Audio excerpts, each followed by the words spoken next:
नमस्कार मंडळी, आज मी तुम्हाला तांदळाचे पापड घरच्या घरी बनवून दाखवणार आहे, ते पण घरातील साहित्यापासूनच। तर तुम्ही हे पापड वर्षभर स्टोर करून ठेवू शकतात, अजिबात खराब होत नाही। तर तुम्ही पाहू शकता मस्त असे कुरकुरीत पापड तयार झालेले आहेत। एकदा अशा पद्धतीने हे पापड नक्की ट्राय करून बघा। चला तर रेसिपीला सुरुवात करूयात।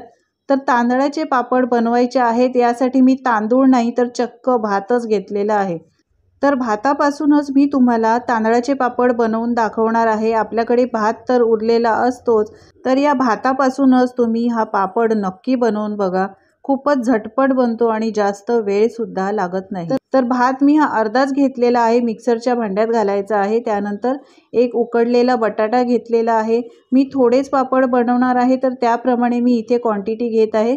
तुम्हाला जास्त बनवायचे असेल तर जास्त घेऊ शकतात। 1 चमचा सेंधव मीठ घातलेला आहे।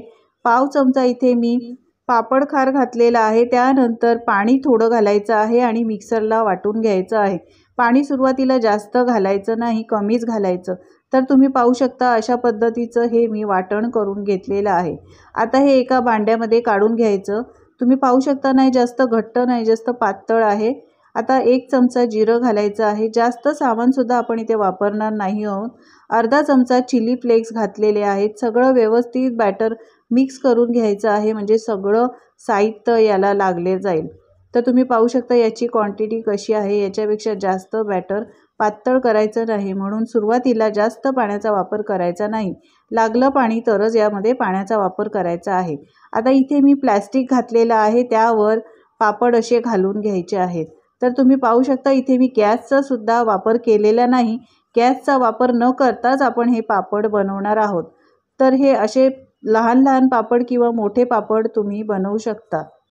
कोणत्याही जास्त सामानाचा वापर न करता किंवा जास्त पदार्थाचा वापर न करता झटपट होणारे, अगदी 10 मिनिटात होणारे हे पापड घरच्या घरी तयार होतात। तर मीडियम साईजमध्येच मी हे पापड बनवून घेत आहे।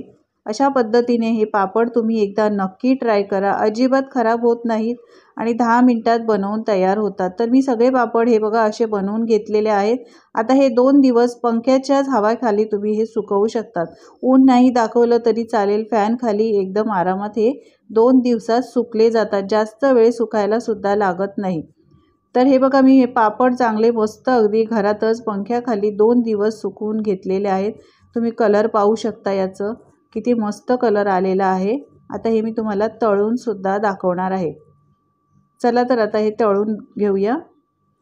तर इथे मी कढई गरम करायला ठेवली आहे आणि तेल सुद्धा घातलेलं आहे। तर तुम्ही पाहू शकता मस्त हे पापड फुलतात सुद्धा, खूपच छान कलर आलेला आहे। खायला तर खूपच टेस्टी लागतात, अप्रतिम चवीचे। हे तांदूळ न वापरता फक्त भातापासून मी हे पापड बनवलेले आहेत। तर अशा पद्धतीने तुम्ही हे तांदळाचे पापड एकदा घरी नक्की बनवून बघा, खूपच टेस्टी लागतात आणि बिगिनर्स सुद्धा हे पापड बनवू शकतात। अजिबात कोणताही त्रास न घेता झटपट बनणारे हे कुरकुरीत असे हे पापड आपण बनवलेले आहे। तुम्ही आवाजावरूनच ओळखू शकतात की हे पापड किती कुरकुरीत झालेले आहेत। तुम्ही एखाद्या दिवशी जर डाळ फक्त बनवली असेल आणि भाजी बनवली नाही, तर अशा पद्धतीने हा पापड बनवून खा, खूपच चविष्ट लागतो। रेसिपी कशी वाटली कमेंट्स करून सांगायला विसरू नका। रेसिपी आवडली असेल तर लाईक करा, शेअर करा आणि जर तुम्ही माझ्या चॅनलवर नवीन असाल तर चॅनलला सबस्क्राईब करा। धन्यवाद।